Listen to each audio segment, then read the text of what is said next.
राधे राधे। नमस्कार, मैं खुशी कुमारी। आज हम भगवत गीता में प्रेम शास्त्र के निर्माण की प्रेरणा के बारे में जानेंगे। सौनक मुनि ने सूत जी से प्रश्न पूछा। हमें बहुत आश्चर्य हो रहा है कि सुखदेव जी महाराज को भागवत पढ़ने की क्या जरूरत थी। जिन्हें परमात्मा का आनंद मिला है, उन्हें कोई अपेक्षा नहीं होती है, तो सुखदेव जी महाराज भागवत पढ़ने क्यों बैठ गए। अशांति का जन्म अपेक्षा से होता है। ज्ञानी महापुरुष परमात्मा का आनंद पा रहे हैं, अनुभूति कर रहे हैं, उन्हें कोई अपेक्षा नहीं रहती है। उनका ध्यान परमात्मा के चरणों से 1 मिनट के लिए भी विचलित नहीं होता है।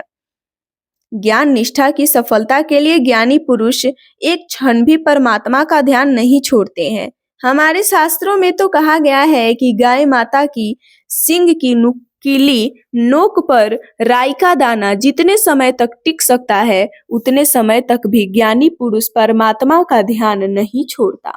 भला गाय के सींग की नोक पर टिक सकता है राई का दाना कितने समय तक रह सकता है?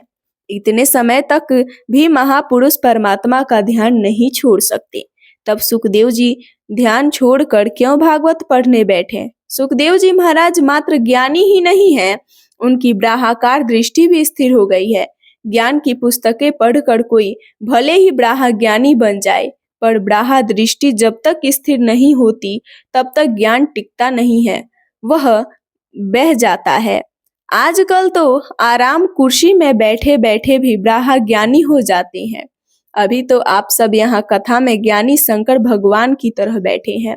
कितनी शांति रखते हैं आप सबको बार बार वंदना करने की इच्छा हो जाती है। अभी आप सब ज्ञानी हैं, पर घर जाकर फलाहार की तैयारी न हो तो फिर आपका ब्राहा ज्ञान टिकेगा या नहीं टिकेगा, इसमें शंका है। कई लोग तो घर में कहकर आए होंगे कि 12:30 बजे फलाहार तैयार रखिएगा। ब्राहा दृष्टि स्थिर होती है, उसका ही ब्राहा ज्ञान टिकता है। ब्राहा ज्ञानी होना अधिक कठिन नहीं है, सर्वकाल ब्राहा दृष्टि रखना बहुत कठिन है। सुखदेव जी महाराज ब्राहा ज्ञानी है, उनकी ब्राहा दृष्टि स्थिर हुई है। सुखदेव जी की देव दृष्टि थी, देह दृष्टि नहीं थी। देह दृष्टि रखेंगे तब तक दुख है। सुखदेव जी स्नान करती हुई अप्सराओं के पास से निकले, फिर भी निर्विकार रहे। एक सरोवर में अप्सराएं स्नान कर रही थी, वहां से नग्न अवस्था में सुखदेव जी निकले। अप्सराओं ने स्नान करना चालू ही रखा और लज्जा अनुभव नहीं की। उस समय सुखदेव जी को समझाकर घर ले जाने के लिए व्यास जी पीछे दौड़कर आ पहुंचे। व्यास जी ने कपड़े पहने थे, परंतु व्यास जी को देखकर अप्सराओं ने तुरंत कपड़े पहन लिए। इससे व्यास जी को आश्चर्य हुआ और उन्होंने इसका कारण पूछा। तब अप्सराओं ने कहा, आप वृद्ध हैं, हमारे पिता के समान हैं, पूज्य हैं, परंतु आपके मन में स्त्री पुरुष का भेद है। परंतु सुखदेव जी के मन में ऐसा भेद नहीं है। सुखदेव जी को अभेद दृष्टि सिद्ध हुई है। उन्हें पता नहीं है यह स्त्री है और यह पुरुष है। एक बार ऐसा हुआ कि जनक महाराजा के दरबार में सुखदेव जी पधारे। जनक महाराज महान ज्ञानी थे। सुखदेव जी महाराज पधारे तब सभी उठकर खड़े हो गए। सुखदेव जी को सुंदर आसन दिया। राजा ने उनकी पूजा की। उसी समय वहां नारद जी भी पधारे, तब भी सभी उठकर खड़े हो गए। नारद जी को भी सुंदर आसन दिया गया। नारद जी की भी पूजा हुई। दरबार में सभी ने जनक राजा से प्रश्न किया कि इन दोनों में प्रथम पंक्ति में कौन और द्वितीय में कौन। सुखदेव जी महाराज सर्वश्रेष्ठ ज्ञानी हैं। नारद जी भक्ति संप्रदाय के आचार्य हैं, महान ज्ञानी भक्त हैं। जनक राजा ने कहा, दोनों श्रेष्ठ हैं। दरबारी जनों ने कहा कि यह तो हम जानते हैं, पर इनमें प्रथम कौन और द्वितीय कौन। जनक राजा ठीक से उत्तर नहीं दे पाए। सोचने लगे कि किन्हें मैं द्वितीय श्रेणी में रखूं। जनक राजा की पत्नी थी रानी सुनैना।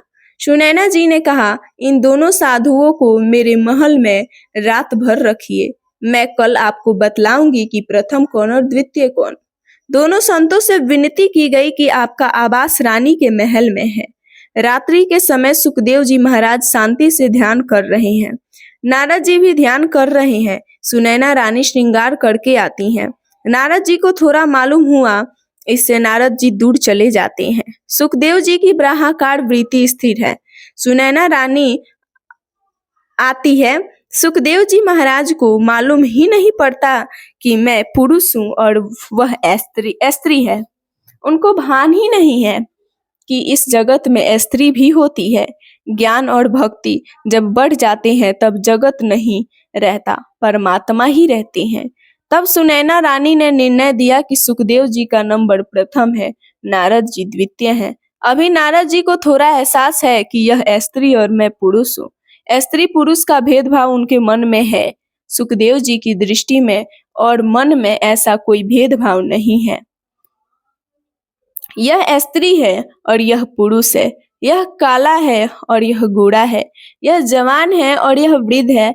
ऐसा भेदभाव मानव की दृष्टि में है। जहाँ भेद है वहीं भय है, जहाँ अभेद है वहीं अभय है।